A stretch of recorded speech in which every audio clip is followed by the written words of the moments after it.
to our event this evening. My name is Michael Berry. I'm a professor of Chinese Studies at UCLA and director of the Center for Chinese Studies. And it's my great pleasure to welcome everyone for tonight's event. I want to thank our sponsors, which is, of course, the Center for Chinese Studies, but also we received generous support from the Taiwan Ministry of Culture and the Taiwan Academy. Tonight's event will be completely bilingual, so I'll be repeating everything twice. I will also be serving as an interpreter for Mr. Tsai. And it's such a pleasure and honor to be able to host Mr. Tsai Ming-liang, one of the great filmmakers and really someone who has changed the face of what cinematic art is over the course of the last 30 years. His films such as Vive L'Amour, The River, Goodbye Dragon Inn have won wide acclaim at numerous film festivals around the world, such as the Golden Lion at the Venice Film Festival. He has won the Silver Bear at Berlin, and he has been awarded Best Director by the Golden Horse Film Festival. I think if you're in the room, you know who Mr. Tsai is. And so thank you for coming. 现在欢迎大家来参加我们今晚的活动。我是加州大学洛杉矶分校的白瑞文教授，非常荣幸能邀请到我们今天晚上的贵宾，就是蔡明亮导演。我想蔡导是应该不必介绍吧，我想如果你们在这个房间里就知道蔡导演的厉害，他已经30年以来完全重新发明电影的意义。他通过好多电影，包括《爱情万岁》、《河流》、不散，一直到最近的像郊游等等，已经获得好多各个电影节的大奖，包括威尼斯电影节的金狮奖，还有柏林电影节的银狮奖等等，还有金马影展最佳导演奖。反正这个奖项可以讲一堆嘛，但是我们就实在太高兴能够邀请到蔡导，欢迎欢迎。是，我们也很久没有见面了，是非常对。对 and I'm also going to be interpreter, so Mr. Tsai said it's been a long time since we've seen each other, so it's also a kind of reunion for the two of us. So I'm quite happy to have you here. So my first question, I'm going to get right to it, and right now we're in the middle of this incredible pandemic that has changed the world, and in some ways it's also changed the way I look at your films. It has brought a kind of allegorical dimension to them that I'm not sure if I ever felt so powerfully before. Things like we remember in The Hole, and there's this drought and everybody is so thirsty for water. And this year there's actually a terrible drought, especially in Taiwan. You think about in Goodbye Dragon Inn, this empty theater. And in 2020, all the theaters around the world were empty.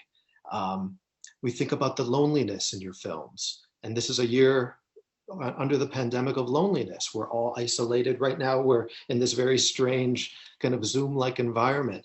And I'm wondering, how has the pandemic changed your own perspective on your work and the meaning of your films? 好，我的第一个问题我就开门见山了。第一个问题是关于这个疫情期间，我觉得从某一个意义上，它已经改变我对您电影的很多看法。它带着一种预言性，就像您电影里面的人好像一直在喝水，刚好今年也缺水非常严重，尤其在台湾吧，或者因为疫情的关系，好多戏院都关闭了，美国很多连锁戏院都完全倒闭了。让我想到不散，它也是对电影还有观影的整个一个习俗的一个结束吧，或者对这个的一个思考。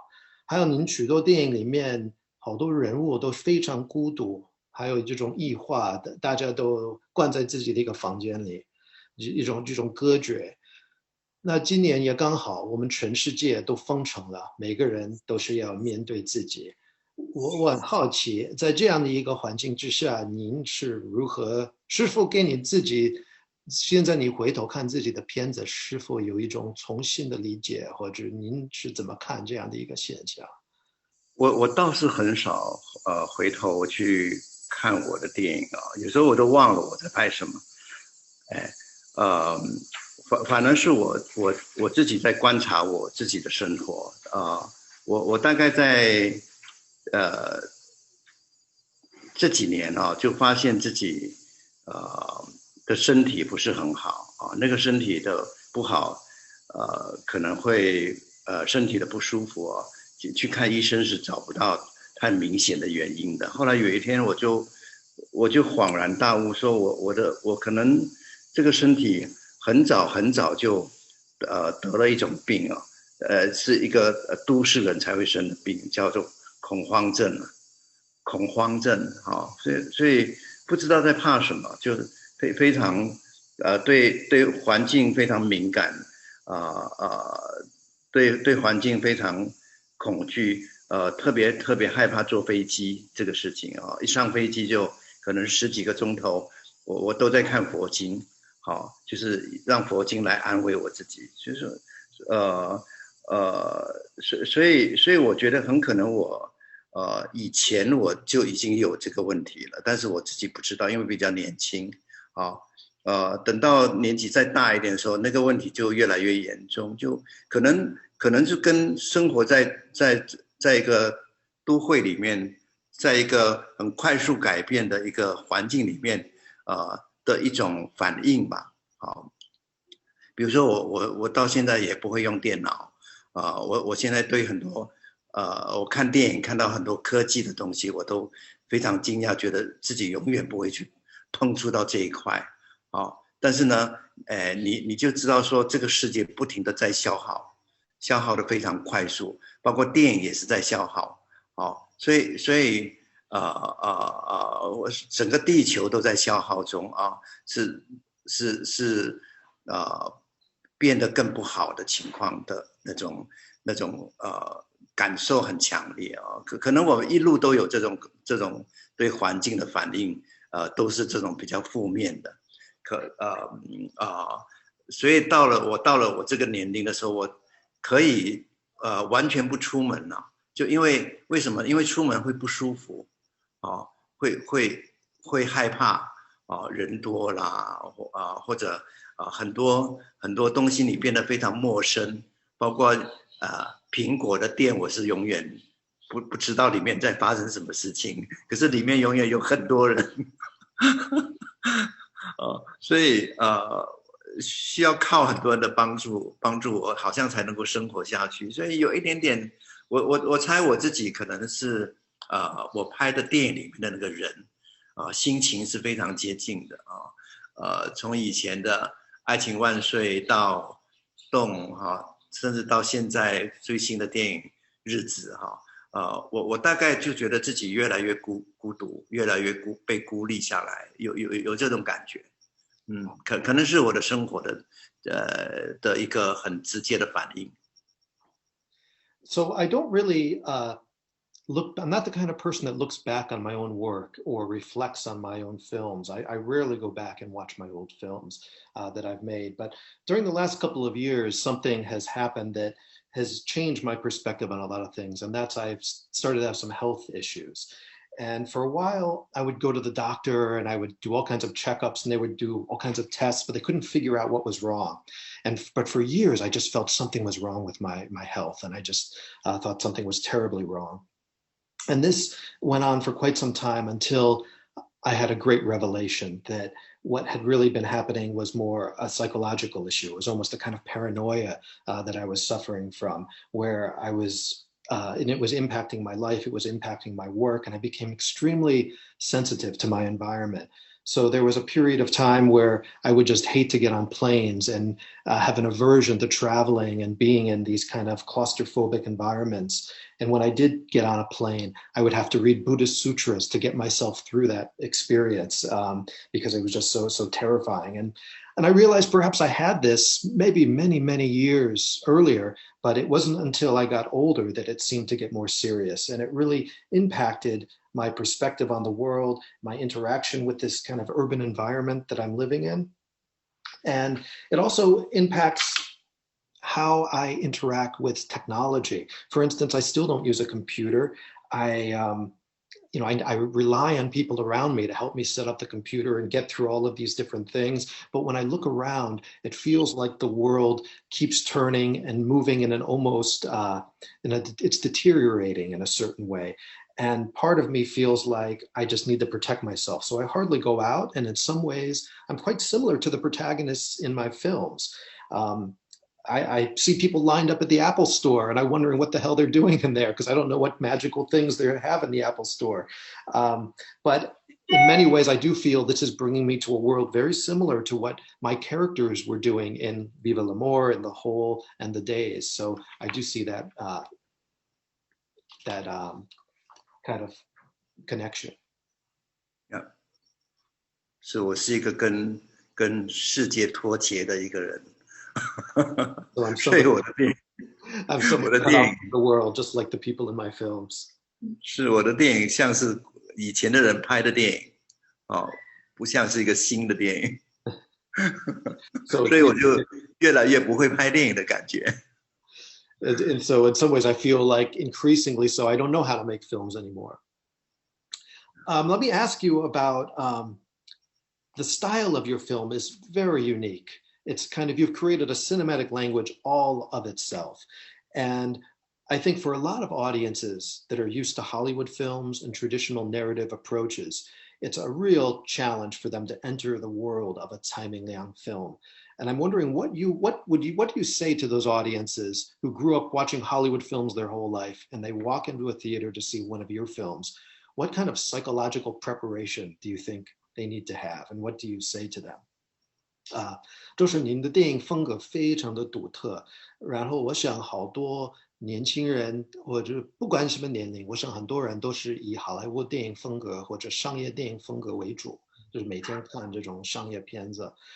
那但是一旦他们走进一个戏院来看一部蔡明亮的电影，他们肯定会有蛮大的一个震撼，跟他们习惯完全不一样。您会对这样的一个观众应该有什么话要对他们说，就是让他们习惯另外一种电影的一种方法，或者进入完全另外一个电影世界。我觉得一个心理准备。我觉得这种看我的电影会觉得很惊讶的，或者是不习惯的人其实还蛮多的，蛮多，因为几乎全球的人。从以前到现在，看的都是那种叙事性的电影，讲故事的或者是商业片动作的哪怕是在欧洲在60年代，有非常多创意的导演发生的时候，全球的人还会看到那个部分的电影的人并不是太多。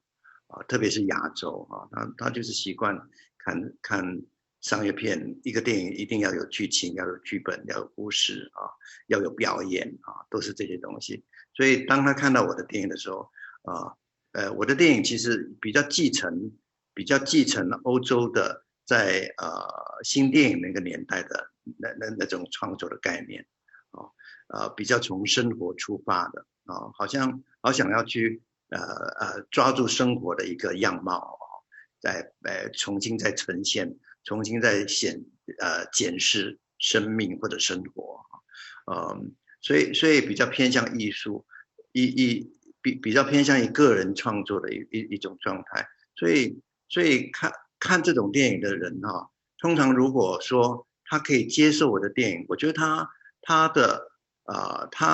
的经验可能是比较多样化的，他可能也会去看别的艺术的展览他可能也常常去美术馆这种观众还是有的，但是怎么讲，就限于某一些观众，但是大部分的一般的观众他们对电影的理解都非常 Hollywood 的，非常好莱坞的非常传统的所以我也不太知道怎么改变大家的脑袋可以对我的电影不要那么害怕，或者不要那么惊讶所以我在台湾就常常做一件事情，我把我的电影放到美术馆去，让大家突然间发现说，原来电影是可以发生在美术馆的，它也是一个艺术的创作的类型。我也把我的电影，把我的非常非常怎么讲，就个人风格的非常美术馆形式的电影放到戏院去，也让某一些观众忽然间发现说，他在戏院里面也可以看到一个非常美术概念的作品。所以大概我在台湾能够做的事情就这些事情。事实上我也是很无能为力，我也只能拍这样的电影，我也没有很期待说，所以我永远觉得我的电影是我的观众是有限的，是少数的可是这些少数的人他们通常都是欣赏能力非常的全面那我大概也就是为了他们来拍电影了，或者就是我本来也是这种观众，我本身也是这类型的观众，我喜欢看不太一样非美国非好莱坞的电影，我也特别喜欢这样子。So indeed, often audiences, the first time they encounter my films, they're quite surprised or shocked. And I think that's because worldwide, no matter where you go, people are extremely impacted by the narrative style, the genres, action films, the commercial dominance of a Hollywood style of cinematic storytelling. That's what people are used to. Of course, in the 1960s, we had this explosion of global art cinema, but that really was quite limited. And overall, Hollywood and traditional narratives still very much dominated, especially in Asia, where the new wave didn't have as powerful an impact. Even in the 60s, during that era of experimentalism, most films were still dominated by drama, tension, acting, screenplays, highly scripted stories. And so that's always been the situation. For me, however, my films try to carry on the tradition of European art cinema, the new wave. And I think that I try to build on that and push that forward. And what my films are doing is capturing a texture of life and a semblance of what people's lives are really like. This is really much closer to, has an experimental edge, and is much closer to a personal expression of cinema as opposed to the industrial version that you're seeing out of Hollywood. And so often people will ask me, what tips are there for someone to watch my films or understand them? And I think that it's often people with rich life experience and artistic experience that tend to gravitate towards my films more than others. Most audiences, I have to be frank, are still going to go for the typical Hollywood kind of action film or the traditional style narratives. And I know that. This is a type of film made for a smaller audience, and it's very hard to break through. It's very hard to change the mind of people. And I often wonder, what can I do to change people's minds? And I do think there's limited tools, but I will share one thing that I've been doing in Taiwan that I think has made a change. And that is, the last couple of years, I started taking my films and bringing them to art museums and exhibiting them in museums. And by doing that, I think it really creates a real shift, because people say, oh, wow, you can, a movie can be looked at as pure art alongside these other objects of art. And it's a legitimate category of artistic expression right alongside painting and all the other forms of art. And so suddenly they start seeing film from a more aesthetic point of view. And that's one thing that I think has maybe changed the way people respond to my films a little bit. But I think when it comes down to it, forever, where it's always going to be a limited audience. We're never going to break through and hit mainstream audiences. There's a small group of people that appreciate these films, and it tends to be the people that have a rich appreciation for art. And that's who I make my films for. I make films for people that it's kind of the anti-Hollywood or the non-Hollywood approach. 其实我想大部分的电影人最大的拍电影如果有压力的话，最大的压力是来自票房market 市场来自票房。我是越到后来就越没有这种压力，就觉得反正我也不会拍那种电影，所以我也不要太 care 我的票房。我其实非常不在乎我的票房，只要怎么讲，我的电影大概经营的那个市场非常小啊，我只要非常小的一个够我自己经营的，够我自己存活的一个票房回来就行了。所以我没有所谓市场的压力，到了近期这10年，我几乎完全没有，所以我有一点随心所欲的在拍电影。我想拍什么我就拍什么，我想怎么拍就怎么拍，我跟不上时代我就跟不上时代，我完全不太在乎。所以我自己反而觉得说我在后来这几年拍电影啊，比较像是一个画家，比较像是一个作画的人经营我的 image 的那个美学其他我就不太管了。当然我自己是非常开心的，非常快乐的。就当我背离了市场的这个压力之后，我觉得我真的是在做电影的概念，在做我的电影。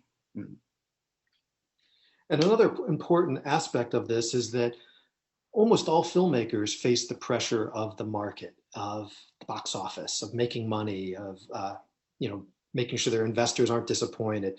But for me, at least the last decade or so, that's really not been an issue for me. I know that my market's very small, and so I can kind of let go of that. And so for the last 10 years, I've been able to do that. And that means maybe I'm out of step with the times, I'm out of step with what other people are doing, but I can let go of the pressure of making money, of the box office, let all of that go. And it means that I can move forward more like a painter, just an individual doing what I want to do, making the kind of art, making the kind of films I want to go make and see. And that makes me quite fulfilled and quite happy. And so it's in some ways a relief of letting that burden of the box office go.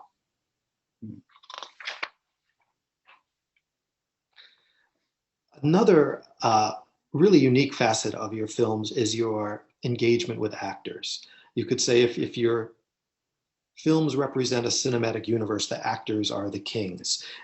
And besides, of course, Li Kangsheng, who appears in almost every one of your films, you also have a very solid group of actors that you've worked with and then appear and reappear. Li Kangsheng, Lu Yijing, Miao Tian when he was still alive, Chen Xiangqi, Yang Guimei, Chen Zhaorong. They always appear and reappear in all of your films. And I'm wondering if maybe we could go through some of the actors that you keep going back to one by one. You could tell us a little bit about what are the qualities that brings you back to them. 就是在您电影的一个王国里头，演员就是王。我一直觉得他们是最重要的一份子。除了李康生以外，廖生一直跟一个非常固定的一个班底合作。有陆一静，有妙天还在世的时候，妙天也算一个。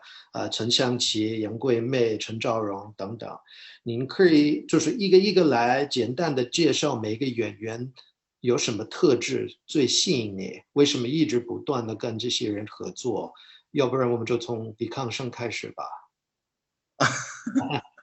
我觉得是我电影的属性吧，就是那个我电影的特质啊，我的电影的范围非常小，要拍的内容非常少。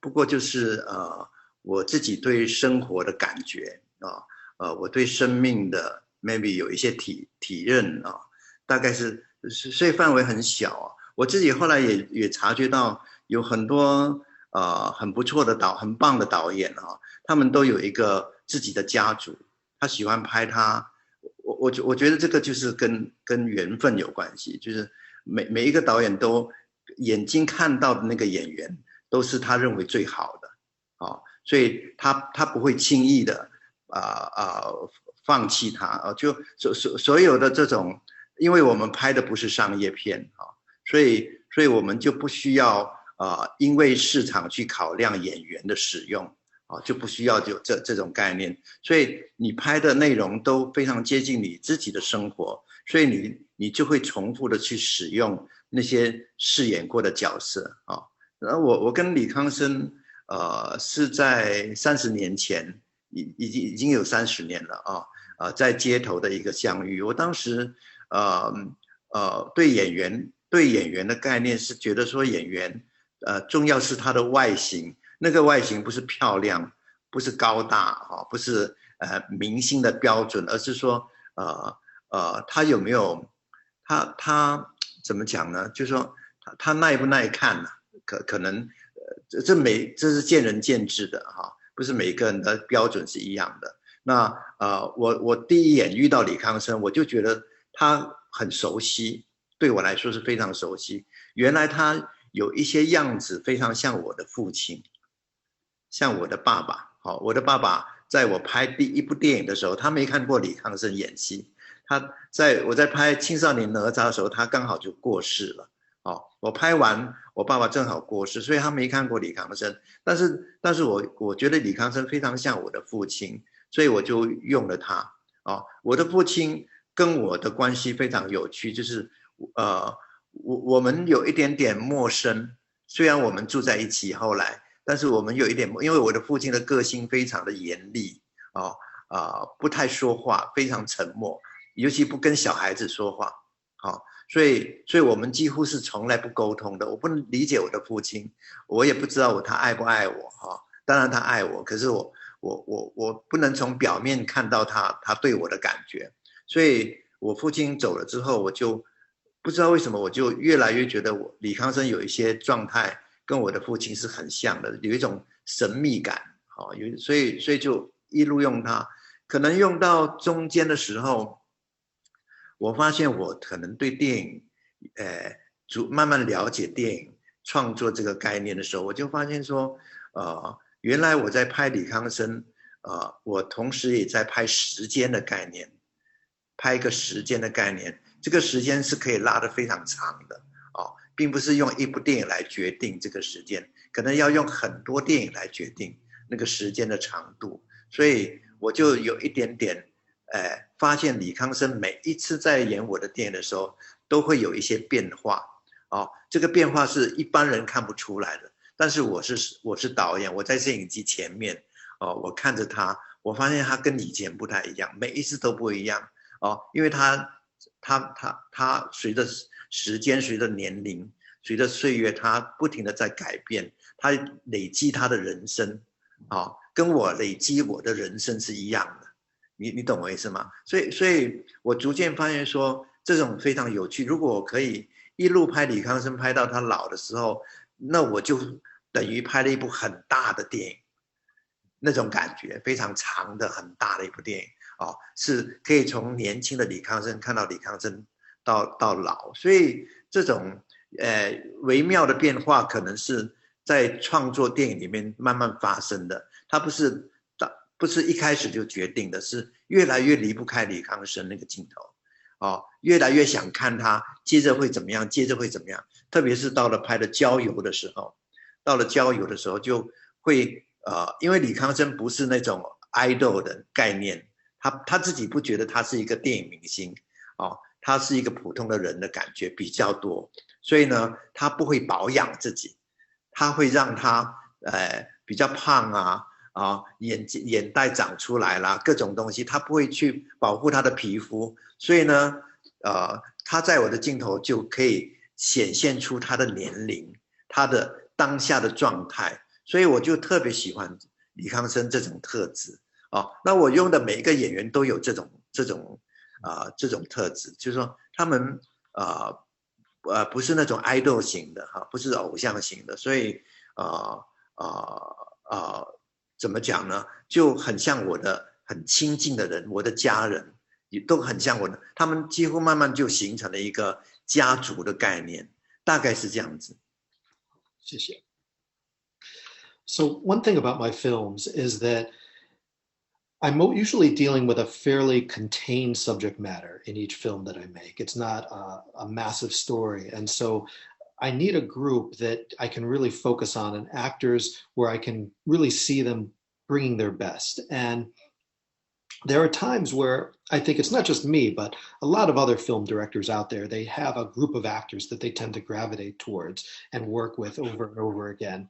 And the benefit of making the films, the kind of films that I make, that is small art house style films, is that I don't have this market pressure. I don't have the box office pressure. So I can use exactly the actors I want to use. And so I don't have to have the stars or the big names to be cast. And that means I can create my own kind of network or group or family of actors. And so over the last, it's been 30 years now since I first worked with Li Kangsheng, and I first met him on the streets in Ximending, and there was just something, a physicality about him that drew me in. And it wasn't the fact that, it wasn't the tall and handsome kind of leading man archetype that you often see in the movies, but there was something that was just interesting about his appearance that drew me in, and something familiar. And I kept wondering what it was about Li Kangsheng that made me feel this deja vu or this sense of familiarity. And eventually I realized that he reminded me of my father. It's a shame my father never got to see Li Kangsheng on screen in any of my films. He passed away right while we were finishing making Rebels of the Neon God, my first feature film. And so my father never saw Li Kangsheng, but I always felt that there was a very interesting relationship between the two of them. And I think part of it is because in some way, I believe that Li Kangsheng reminds me of my father. My father was very stern. He was not talkative. He never said, "I love you." I would often, as a kid, I would wonder, does he really love me? Of course he loved me, but he just never articulated it. He never said that. And so there was a mysterious quality about my father. And I think Li Kangsheng has that same mysterious quality. Another factor is that as I shoot Li Kangsheng over the years, I'm also shooting time, the passage of time.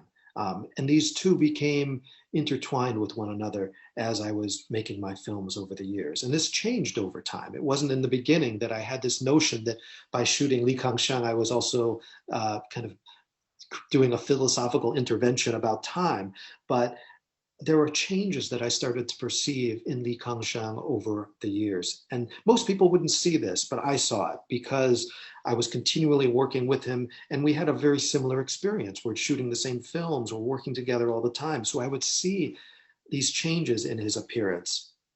And eventually I started to realize, wow, what a great thing it would be to shoot Li Kangsheng from his youth, when he was a teenager, to the early 20s, all the way to old age. And that way, this whole body of work would be a kind of meditation on this one actor and a record. It would be one film that documents an entire actor's life from youth to old age. And gradually, I started to feel like Li Kangsheng was an inextricable part of my own filmmaking career. And I can't leave him behind. He's just part of what I do. And I especially felt that when I made the film Stray Dogs. You can really, really feel that there.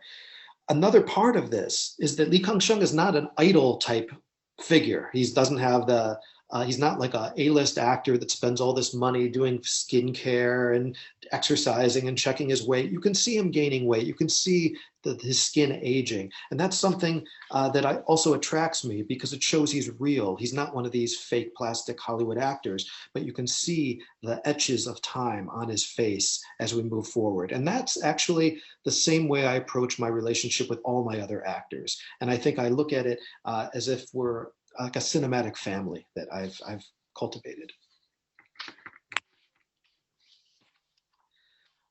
Another, I think if we go through every actor, it'll take our whole night, so we'll move on. But there's another very important collaborator that you don't talk about that much that I want you to say something about, and that's your cinematographer, Liao Benrong, who I think has also been with you probably over 20 years, and he's worked on almost all your films. And I'm wondering if you could just tell us a little bit about your collaborative relationship, since the image, the mise en scene is so important in your films.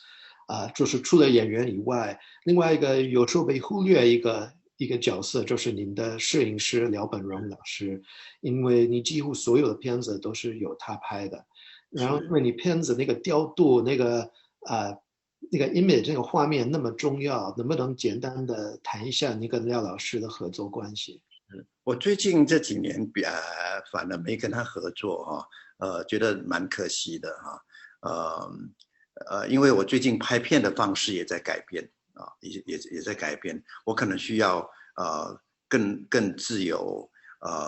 我希望我的技术人员可以跟我在一起的时间更多一点，所以我就找了一个更年轻的摄影师哈，他的时间可以配合我的时间啊。但是我之前跟廖本荣摄影师的合作是非常密切的，我觉得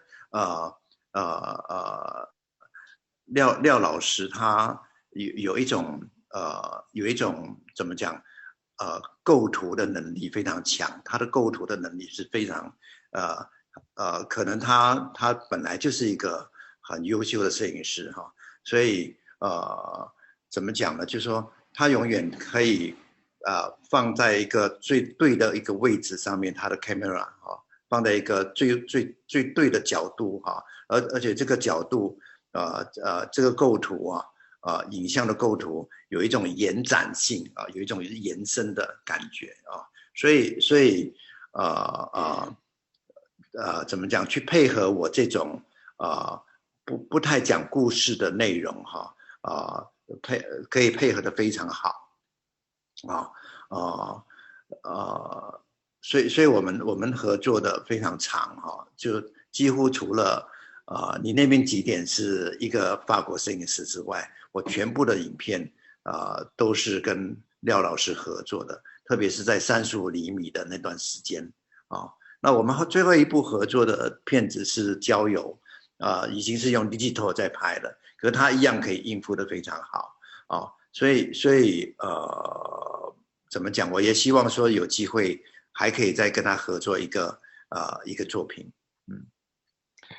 So actually, the last few years, I haven't worked with Liao Benrong as much as I used to.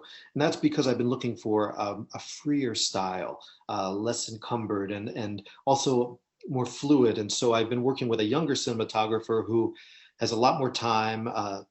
Mr. Liao is also busy with other projects. So this younger cinematographer can kind of be with me on set and be there on call whenever I need him. And so we can work very closely. But for almost all of my feature films, Liao Benrong was the cinematographer, and there's something really amazing about his ability to frame a shot and to really create a mise-en-scene through the image. And he can almost always find the perfect spot to set up the camera. No matter what I'm shooting, he always nails it and gets the perfect spot. And there's this incredible sense of depth to his images that he's able to convey through the way he sets these shots up. Also, because my films are not narrative-driven features, he's a perfect complement to that because the framing just is so powerful. And so besides What Time Is It There, in which case I worked with a French cinematographer, Liao Benrong shot basically every one of my 35mm films. And Stray Dogs he also worked on, even though that was digital, but he was able to acclimate himself to that perfectly. And so I also hope to continue working with him in the future. I'm wondering if you could say a little bit about music in your films. There's actually a lack of music in many of your earlier films. And then suddenly with The Hole and later The Wayward Cloud, we have these incredible musical numbers and tributes to the golden age of Mandarin music from the 50s to the 70s. And I'm wondering if you could talk a little bit about the place of those old songs in your imagination and in your films.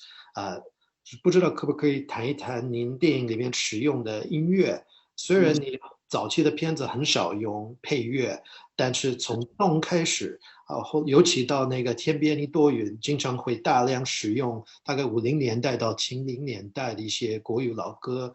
能不能谈谈这些老歌对您的意义，还有你在你电影里面扮演的角色？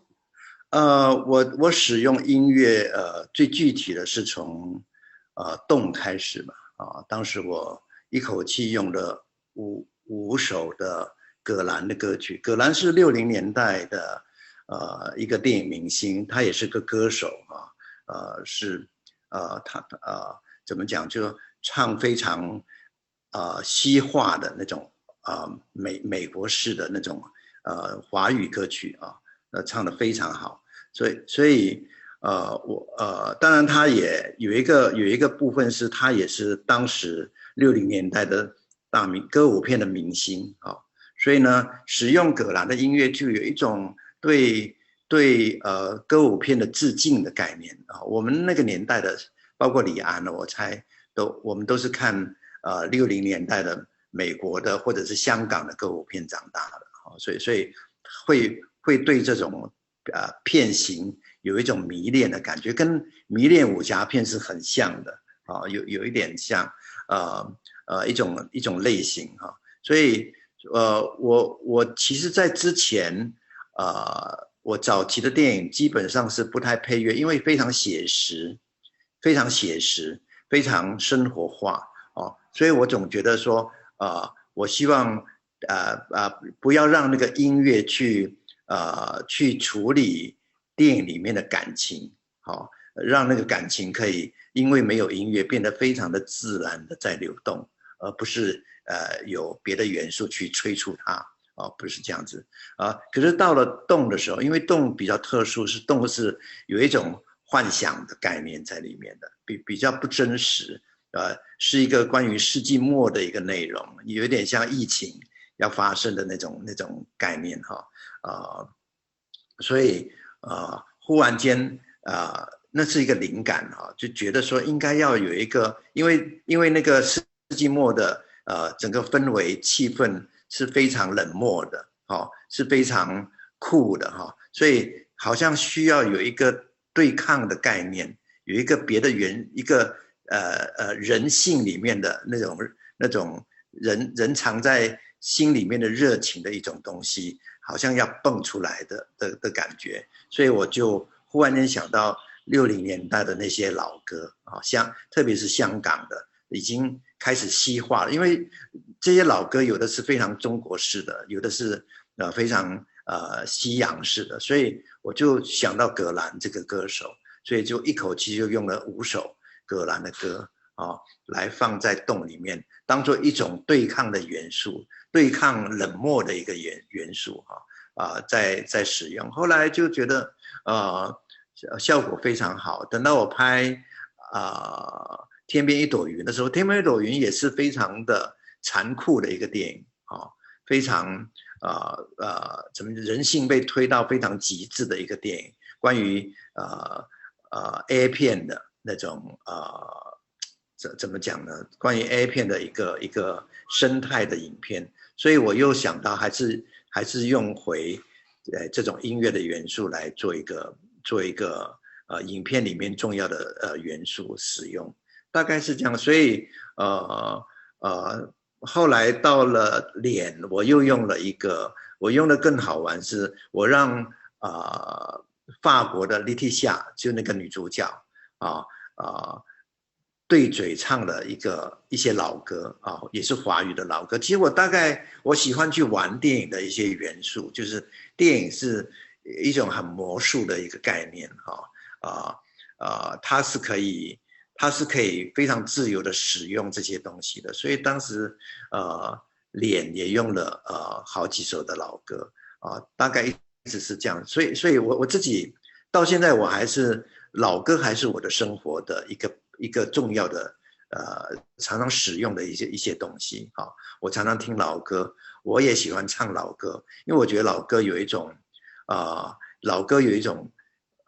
跟现在的歌曲非常不同老歌有一种那个年代的人对爱情的渴望那个年代的人比较天真比较需要怎么讲呢？就是说对爱有很强烈的渴望的一种表达的一个方式会出现在老歌里面，所以我很喜欢听老歌。谢谢。So you're right that my early films, I rarely used music. And that was because I didn't want the music to lead the audience's response to the story in terms of emotion. Those were more realist films that were close to life. And music is, in some sense, has the ability to control your emotions and your response to the images. So it really wasn't until The Whole, the film, that I started to use and employ a lot of these oldies, Mandarin oldies. And one of them In the whole, I used a whole bunch of songs from Grace Zhang, Gelan, a 1960s movie star from Hong Kong. And she was famous for singing a lot of these Western style or American style songs. And she was a song in all these song and dance movies or musicals. And part of it was a tribute to that 1960s Hong Kong style of film that we all grew up watching. It's very similar to the same nostalgia that I also felt for wuxia or martial arts cinema from that era as well. I think there's a kind of similarity there to that nostalgia. But in the case of the whole, this is really, the music serves as a fantasy because the setting of the whole is during end of the century, a kind of fin de siècle pandemic where everything is very dark, very cold, people are very desperate. And I needed some kind of power to battle that darkness. And I needed some kind of humanistic warmth. And I think those songs represent that humanistic warmth. And they also represent what Hong Kong films from that era meant to us. And so we used 5 songs from Grace Zhang. And you could say it was a way to battle the cold and battle the darkness. And it was a kind of a strong contrast between the rest of the theme of the film. And then in Wayward Cloud, a few years later, again, that's an even colder film and a darker film. It's kind of an exploration of human nature pushed to its very darkest point, pushed to the very edge. And again, I used the songs as a similar way to battle that darkness of the theme of the film, which deals with the porn industry and all kinds of exploitation. And this was a way to kind of battle that. And then in my film Face, I used them again. I used quite a few of the songs in Face and I actually had the French actress mime the words with her lips. And so that was a very different approach to this. But you see the way that these songs are employed differently in all of these films. And when it comes down to it, I think these oldies have become a really important part of my life. Those songs, they represent a certain longing for love. There's a naivete behind these songs. And I still grasp for that power and what those songs represent to me. So my next question is, it's now been about 30 years since you began your career as a filmmaker. And I'm wondering, in what ways has your conception of film itself changed over these 30 years? What elements early in your career you thought were so important and now you just let go? Or what things maybe in the beginning you didn't think were important and now have become incredibly central to your films? 就是您电影生涯现在已经将近30年了吧？我很好奇，在这个过程当中，您对电影的一些理念有经过什么样的一个转变？比如说，是否有一些东西在最早你觉得特别重要，但是越拍越觉得其实一点都不重要，或者一开始觉得很重要，就是不重要的东西，但是越拍到后来觉得其实变成非常中心的一个理念。我们是怎么讲啊？拍电影啊，基本上是被训练出来的，就是跟你的视野有关系啊，就是可能我们早期看的电影都非常的商业啊，都非常的传统所以呢就觉得电影就是那个样子，就是应该是这样子啊，尤其电影科班，所谓科班就是你在学校学习电影的那个过程哈，你就会觉得电影是有规则的有规矩的电影有结构的电影有电影的美学的大概是会因为这个学习反而被限制住了，所以但是你在一路拍的过程里面，你会逐渐发现新的意识出来，这个意识可能是没人告诉你的是你在创作的时候的自己的一种需要我比如说在我的创作过程里面发生过最特殊的一个状态是拍不散的时候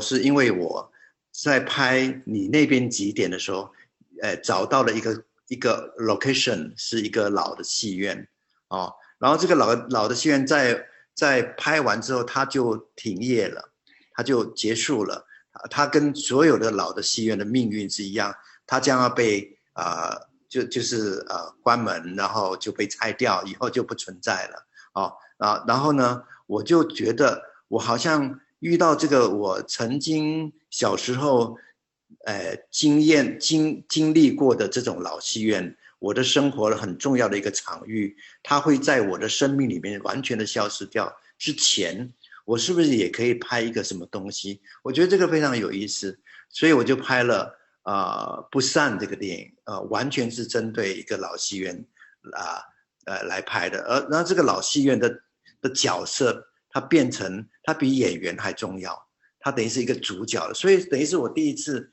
用一个空间来当主角的，所有的设计都是为了要让观众看见这个角色的方方面面的样貌各种样貌要在一部电影里面呈现，所以这个电影是我第一次当时我没有意识到，是现在我回头想，我才知道说，原来我在拍一个空间，我不是在拍一个剧情，我不在拍我的角色，没有那么重要所以真正的主角原来是一个空间，所以产生一种凝视的概念，凝视就是观看的一种新的方法在不散发生，所以当我拍完不散的时候，我觉得在我的现实生活里面也出现一个非常有意思的状态，是台湾的艺术界开始看我的电影。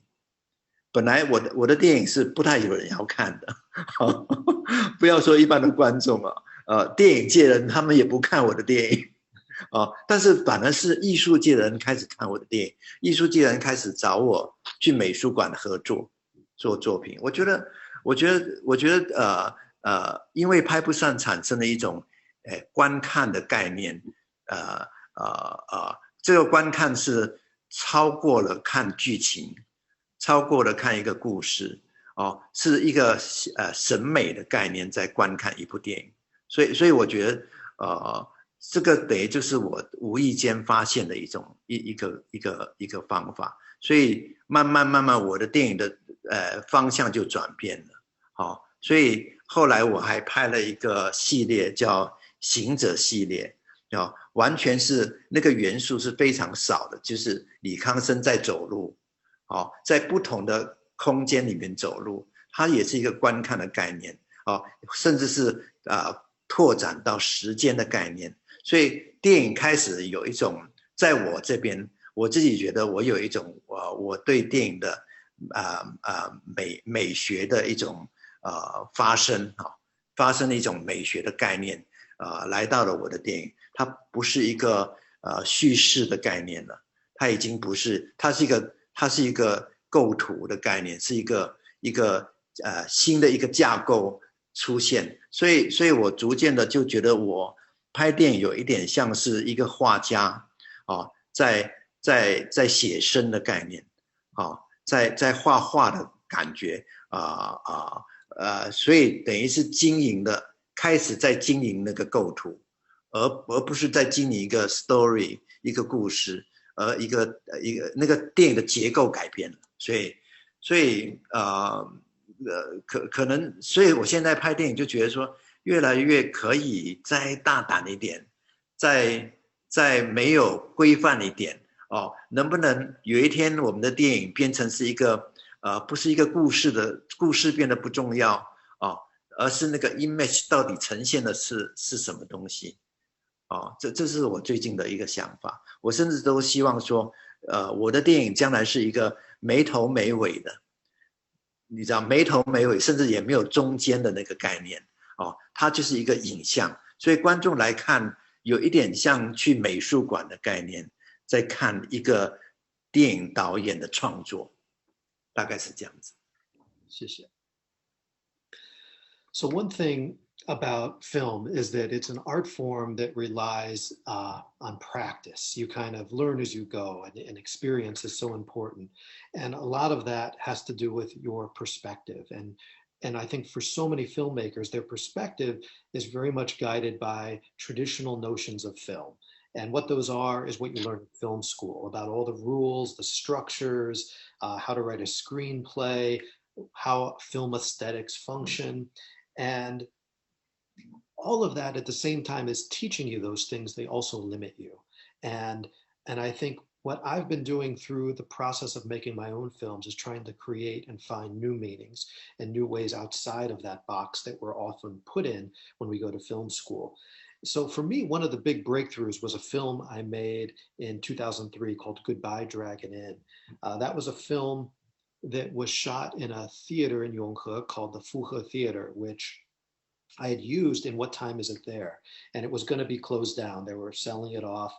And when I heard that, I kind of felt that a part of my childhood was disappearing, because that theater reminded me of all the film going experiences from my childhood and from that era.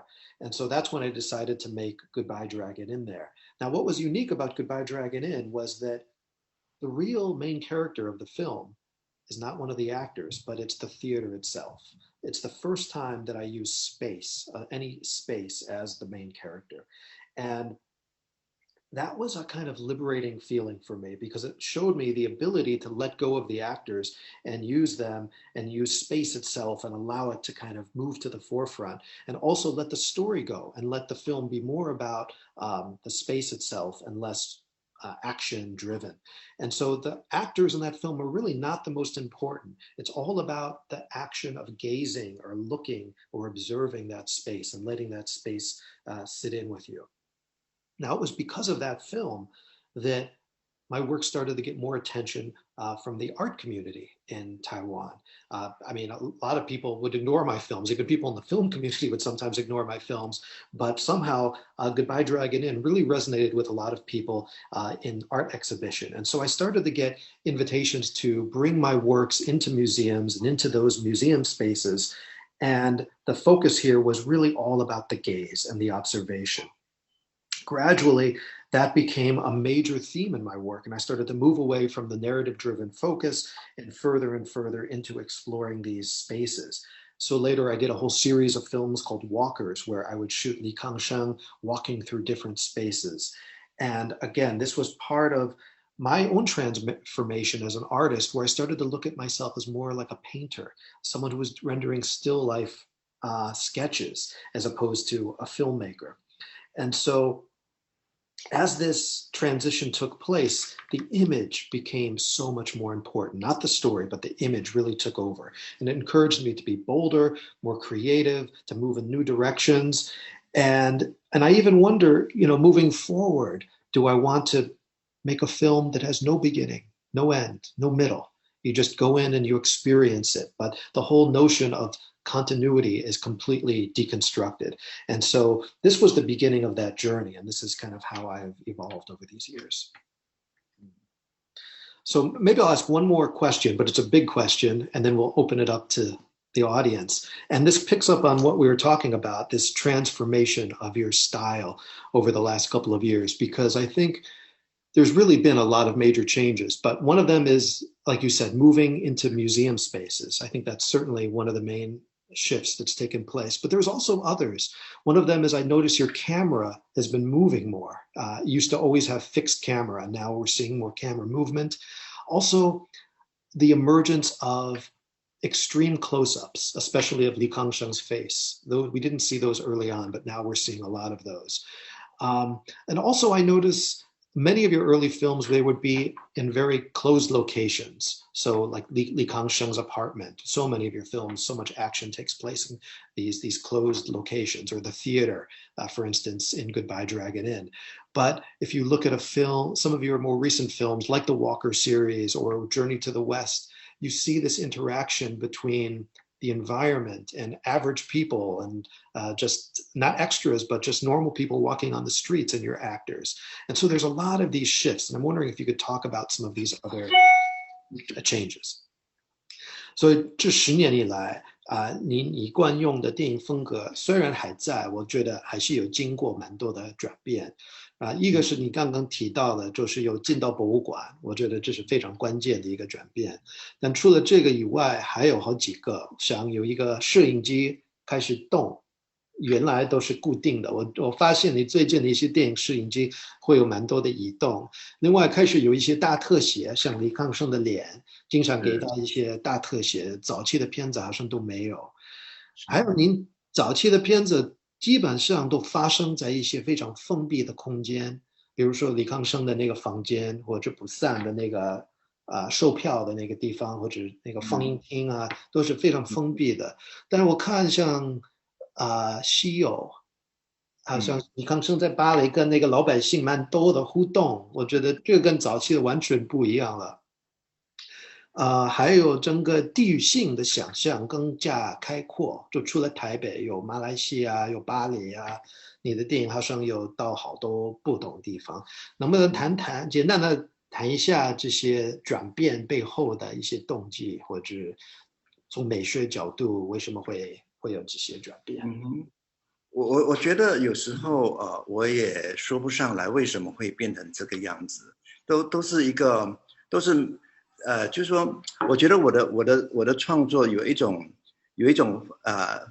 延展性啊，它不是一个作品一个作品的单独的来计算的啊，它可能是从一个作品生出第二个作品，再从第二个作品再生出第三个作品，它有这种对我来说有一种特别的需要，用这个发展的概念来创作。比如说我在2011年还是12年，我在台湾做一个剧场，一个舞台剧然后我就发现李康生在那个舞台剧里面有一段表演特别好，就是他走路走得很慢大概有10几分钟都在走路，走得非常慢。然后那个慢的速度不是我们电影里面那个 slow motion 它是真的是移动他的身体的，当然是我的要求了他移动很慢的身体。那我觉得那个身体有一种美感这个美感在剧场里面他演完就没有了，就消失掉了。所以我就升起了一种想要拍下这个美感的一个概念一个冲动我就请他演行者，我的行者系列就因此开始了。那这个行者系列是非常有趣，是怎么讲？我也认为我是在拍电影的概念，而不是拍行为艺术。有的人觉得我在拍行为艺术，其实不是，我在拍另外一种电影。就开始我的电影的观念已经在转变了不是剧情的，是动作了。我的电影原来可以是一个动作的呈现他在移动他的身体他每一次的移动都是在不同的地方，所以你就看到我在马来西亚，在日本，在法国都拍同样的内容同样的内容，但是背景是不同的同样的动作跟不同的背景放在一起的时候会产生什么结果，我也不知道，我必须要拍了才知道。所以呢，每一个作品都好像是一样的作品，其实是变成了8个不同的作品。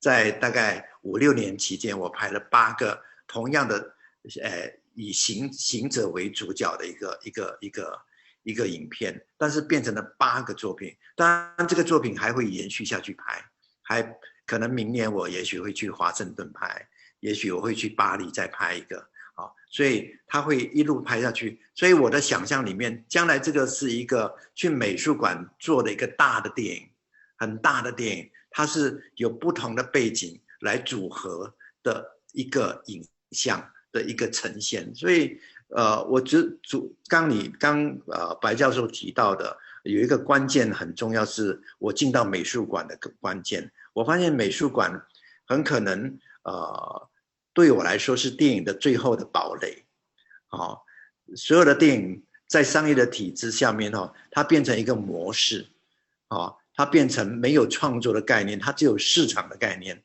市场的估算计算在里面，所以它基本上没有对电影这个媒材再进一步的思考，很少，几乎没有了。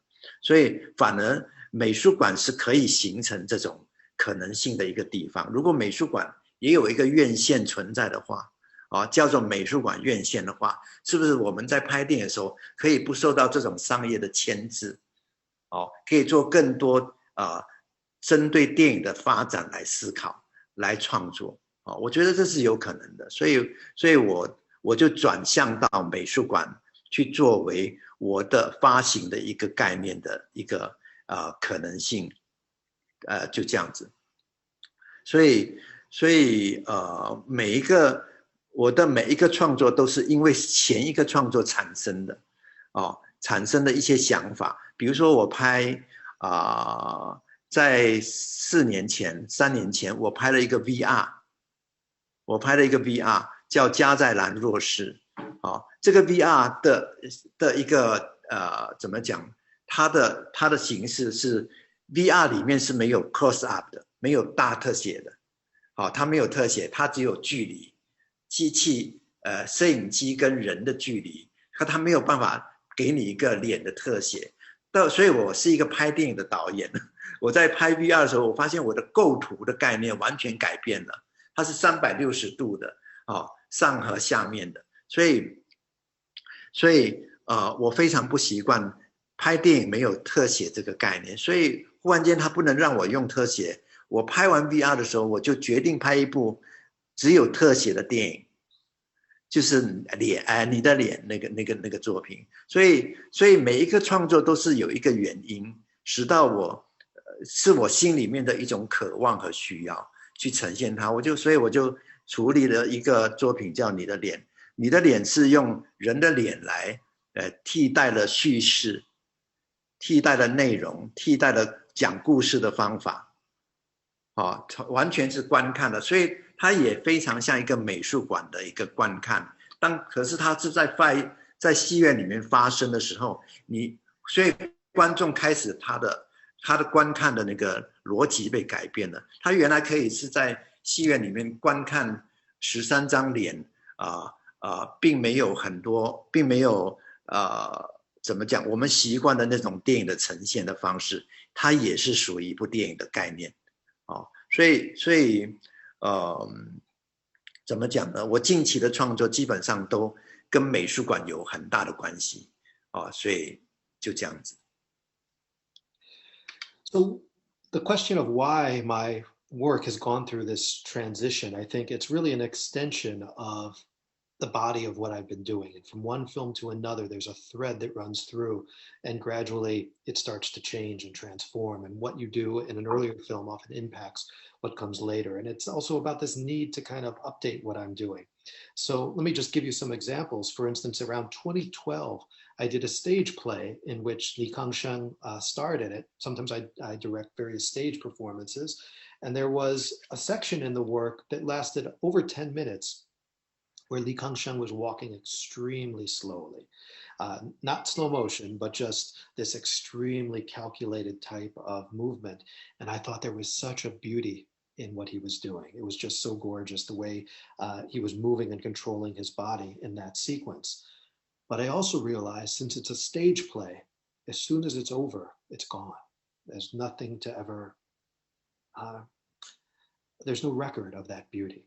And so I decided I wanted to do something to capture that beauty. And that was the film series called Walkers, Xingzhe. And so I started to work on that. And it was all about recapturing that cadence of movement that Li Kangsheng first showed me in that stage performance.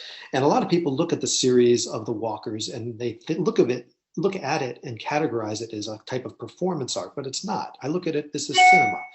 And what I did was I took Li Kangsheng and I put him in different environments, walking in that same kind of very calculated, slow manner.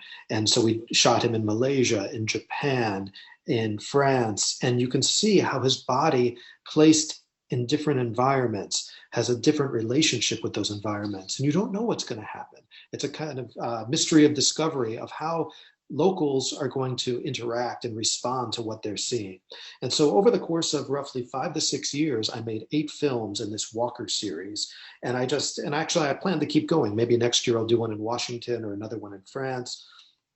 And what I hope is that I'll be able to eventually edit all of those films together as one massive cinematic film to be shown in museums.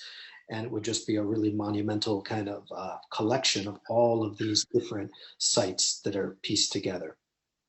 So part of this is when I'm exploring different things, I'm always trying to carry out something that's going to push my work forward. And so I'll give you another example about the close-ups, and that has to do with about 3 or 4 years ago, I made a virtual reality film. And the thing about virtual reality films is there's no close-ups. All you have is your immersive experience in the environment. And it took a lot of time for me to acclimate myself to that new environment because you have to look up and down 360 degrees. Your whole notion of a mise en scene is completely transformed. And after I finished that work, I decided I wanted to make a film with nothing but close-ups, all close-ups, because to kind of make up for the loss of close-ups in the VR film. And so that's when I made this film called Your Face, where everything was playing out on the faces of the actors. And so you see the ways in which the transformation of some of my aesthetic choices are directly tied to previous films that I made. And there's a certain logic that takes place in terms of how you make these films. But increasingly so, I want to try to work on films that try to challenge things and push forward, and increasingly moving to this model that's based in museums and maybe even away from theaters, but even distribute my films through a museum circuit where they're exhibited in different museums is perhaps a way to challenge and completely rid myself of the kind of box office pressure and find an alternate outlet for creativity. 好，谢谢。那我们聊了那么多您愿意接受听众的一些问题吗？可以啊，可以可以。他说蛮多问题，我们看看。Okay, this first question is about scripting. How do you go about scripting your films, as a lot of scenes do not involve a conventional plot to propel the story forward, but instead uses time as the engine to move characters through spaces? 这个问题就是关于您写剧本的一个过程，因为很多电影不是依靠剧情来把故事就是往前推，而是用时间当做电影的主要因素。所以能不能谈谈您写剧本的一个过程或者一个习惯？即便是我早期的电影爱情万岁或者是河流。或者是你那边几点？我觉得我从来没有真正完成过一个剧本。我的剧本通常写了2/3就写不下去了，然后就一直在这个2/3里面，思考，然后我的电影的剧本从来没有 ending 的，没有结束的，没有最后那场戏的，永远没有。所以我必须要依赖拍摄这个概念，所以我常说，电影不是剧本，剧本也不是电影通常电影剧本的发展是因为电影的拍摄里面逐渐完成的，就找到那个最后应该停在哪里我举一个例子，比如说郊游好了，我的郊游写剧本当然在电影工业这个概念里面很重要它必须要让整组的人工作人员都知道你在做什么帮助你一起来工作他要依赖剧本来打预算他要他有他的作用，但是呢他在创作上面基本上可能逐渐我会觉得说他对我来说没有那么重要，所以我举例子，比如说在郊游那个剧本的发展到最后并不是郊游里面你最后看到那个画面，不是的，是我在找 location 的时候，因为郊游需要非常多的废墟李康生跟他的小孩子是住在废墟的一个家庭所以需要很多废墟，我就到处去找废墟，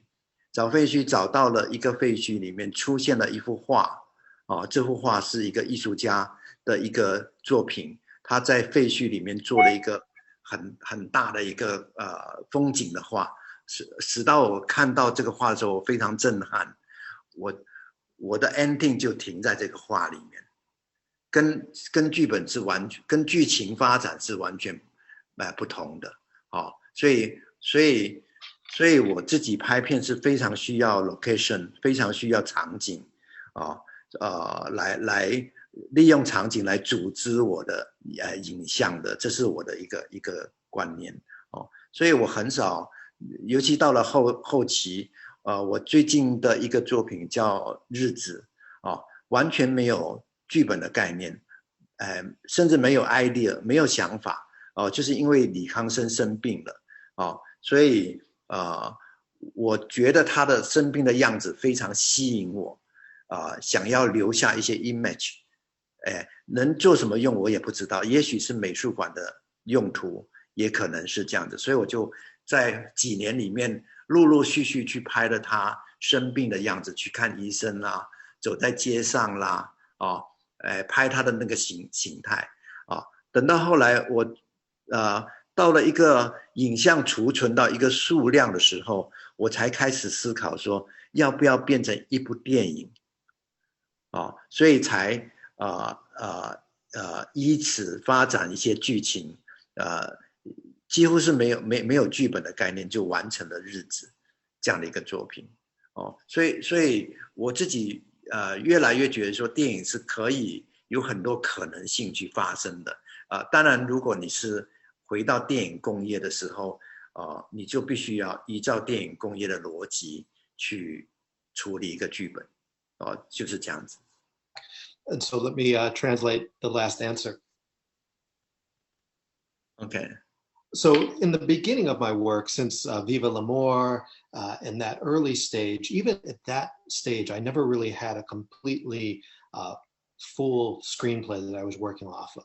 Often I would have a screenplay that was maybe 2/3 complete, but often I wouldn't even have an ending or I wouldn't have a final scene. And so I would go into the film with something of an improvisational portion. And so that's always been the case for me. Now, for film, usually you need the screenplay for the investors. They need to base their budget off the screenplay. It's important for the crew in many cases. But I'm going to give you some counterexamples because over the years, the screenplay has become increasingly less important in my body of work. So to take the example of Stray Dogs, that's a film in which the last scene of the ending of the film, if you've seen the film, you'll know that Li Kangsheng lives in basically amid the ruins with these two children. And the film ends with them looking at Li Kangsheng looking at this mural or this painting. It's a landscape painting that's on the wall amid these ruins that we find. And it was an actual painting that we discovered there amid the ruins. And I was quite shocked when I discovered this. And I decided right there, I wanted to end the film on that image. And so it's completely different than what the original screenplay called for. But this is an example of the importance of the location and the openness and being open enough to allow the location to lead the images and to lead the structure of the story in a place that it needs to go. Another example of that would be when we look at The Days. That's my most recent film. I basically had no screenplay when I wrote this film. I went into it with no idea of what I was going to do. All I really wanted to do with that film was capture what was happening with Li Kangsheng. And at the time, he had been ill. And so I wanted to kind of capture what he was going through with his body. There was a lot of challenges that he was facing, and something really drew me in about that. And so I started to shoot him, and I didn't know what the result of that was going to be, whether it would be another museum piece or whether or not I would make it into a film, but I just wanted to keep my possibilities open. So I started to document what was happening, and eventually that would evolve into The Days.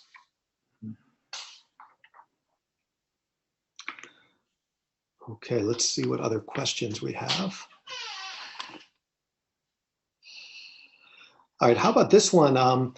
This is just, what advice do you have for aspiring queer Asian directors, or maybe even directors of all directors? But 您对年轻的就是有酷儿的那个亚洲导演，会有给他们什么样的一个建议？或者所有的年轻导演会给他送什么样的一个建议？我通常都没有建议给别人，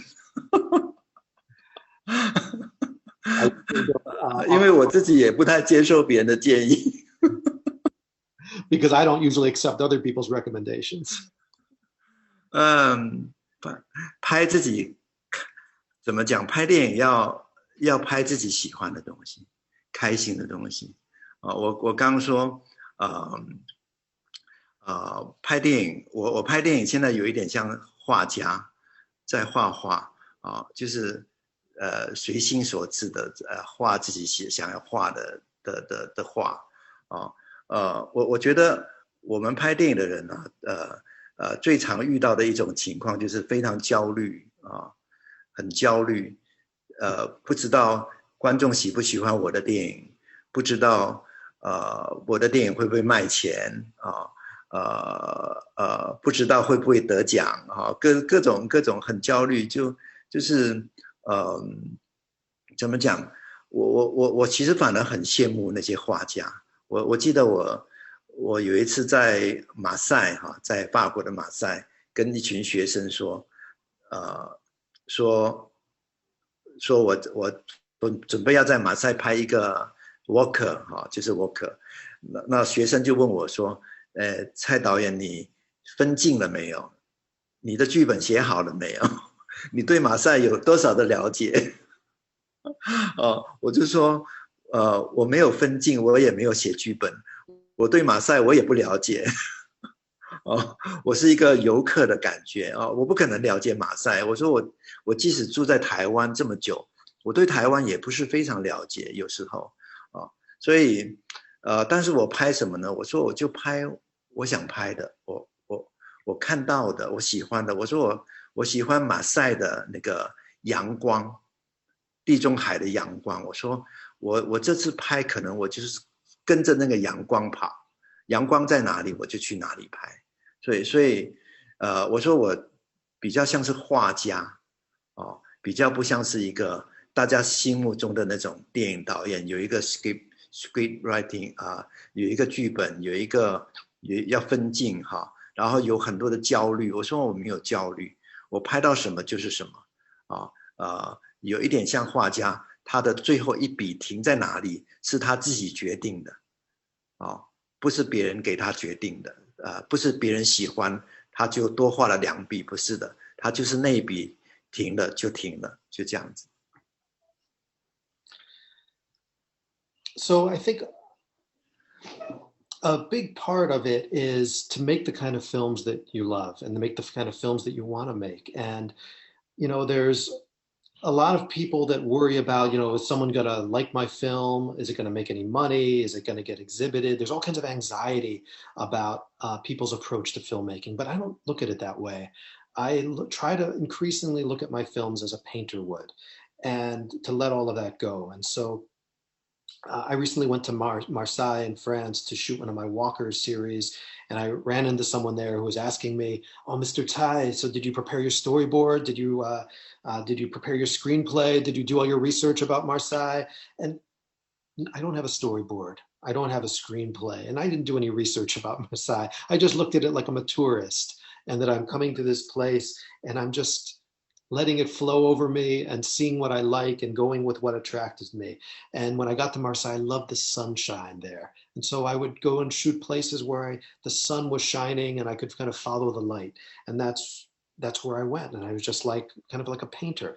And so I think you kind of see what you get in some sense. And for me, though, a lot of people look at me and they have this imagination that I'm this filmmaker with all of the things attached to being a filmmaker and have my storyboards and all of that. But I don't. I let all of that go. And I just try to have a more painterly approach.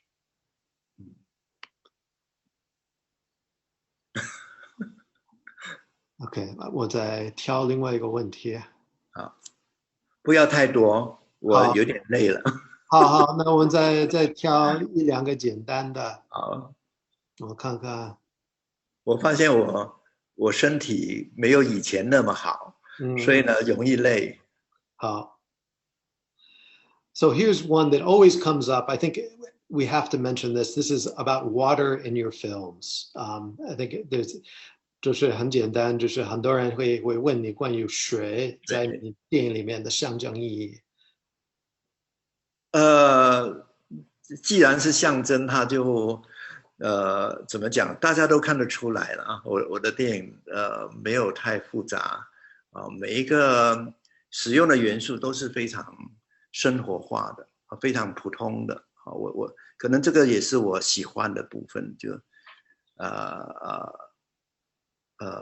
怎么讲呢？但是通常会利用这些元素啊，生活上的元素来制造一些气氛。水是最容易下雨啦啊，淹水啦啊，喝水啦啊每一个这些元素很容易帮助观众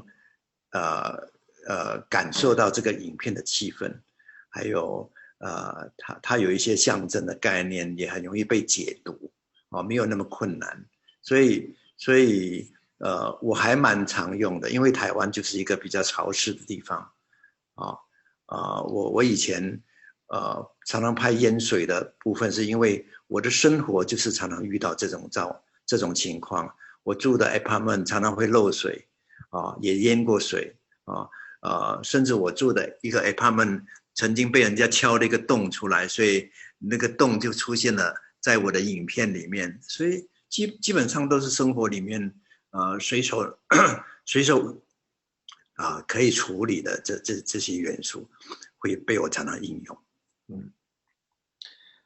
So I think since it's symbolic, I think you can probably tell pretty easily what it means. I mean, a lot of the symbolism comes from elements of life, and you try to create meaning out of these things. And I think that, of course, in Taiwan, it's a very humid environment, and because of that humidity, water is all around us. And you also see flooding in a lot of my films, and that's something that I encounter in my own life. And so I try to bring it into my films. But I think in terms of the symbolism, water is something that it's very easy for audiences to understand and to get what I'm trying to do there. OK, 我再挑一个。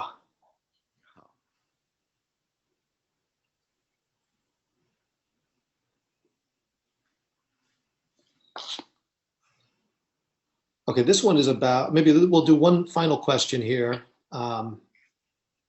about working with actors and nudity in your films and how you approach them with these very vulnerable moments. 就是您电影里面你经常会让演员就是不穿衣服，有一些赤赤裸裸的一些镜头，这样演员也非常 vulnerable， 他们就是你跟他们合作拍这些场景的时候你会采取什么样的一个方法来让他们就是自然的把身体呈现在荧幕上，还有这个身体在你电影里面也是非常重要，能不能谈谈这个身体本身在你电影里面的角色？我喜欢看身体，其实我想很多人都喜欢看身体，因为身体很美很好看，不管它是什么状态基本上身体也很怎么讲呢？就是说很难拍，是因为演员会不好意思要脱衣服要展露自己。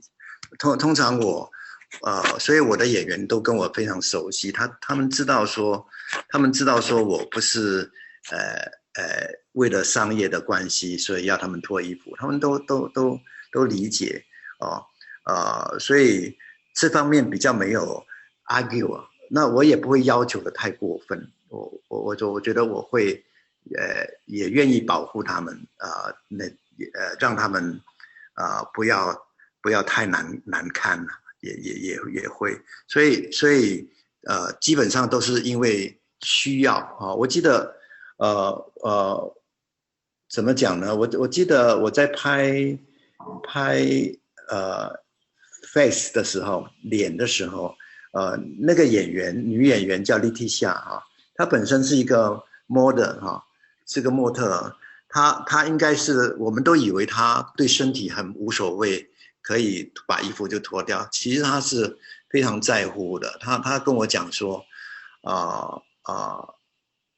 有一些导演叫他脱衣服，他说他还没有脱，他已经被脱掉的感觉，他有那种不舒服的感觉。可是他拍我的戏，我要他脱衣服，他没有那种感觉，他觉得很自然，他愿意做这个事情。我觉得这可能是态度的关系，他也知道说，什么地方需要做这样的表演表现，所以他就配合了，大概是这样子。基本上我觉得我在拍洗澡啦、脱衣服啦、做爱啦，我都希望说能够呈现出非常自然的状态。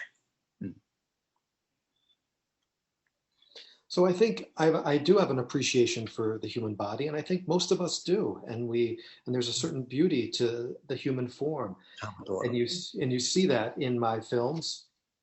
And for some actors, that is a challenge. I know that, but I never make kind of excessive requests about for them when we're performing in these scenes. And I think they realize that it's part of the actual film.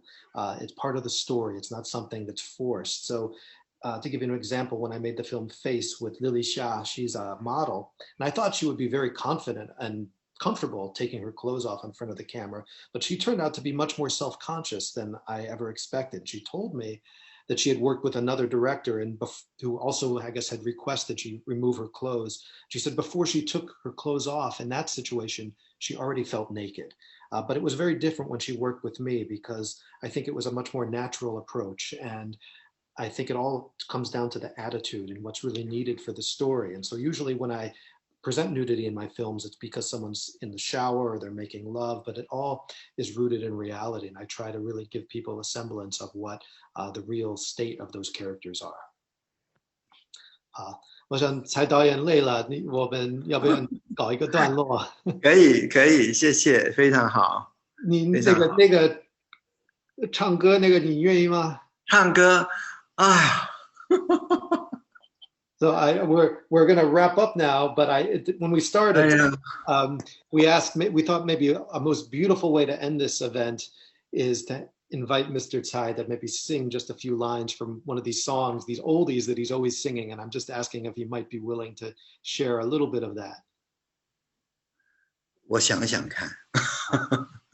一两段就好。我想大家都很孤独，这一年大家都放在家里，可以给大家一点点的温暖来。有一首歌是华人都知道的歌，叫《夜来香》，你应该也知道吧？知道，谢谢。我随便哼一下好了。那南风吹来清凉，这夜莺低声歌唱。月下的花都入梦，只有那夜来香吐露着芬芳。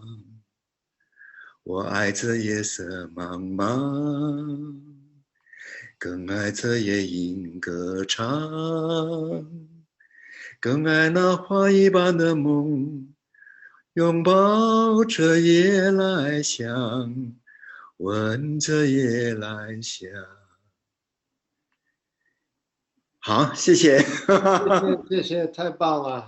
谢谢。好，我们就这样子啊。谢谢您，好，谢谢，拜拜。好，谢谢。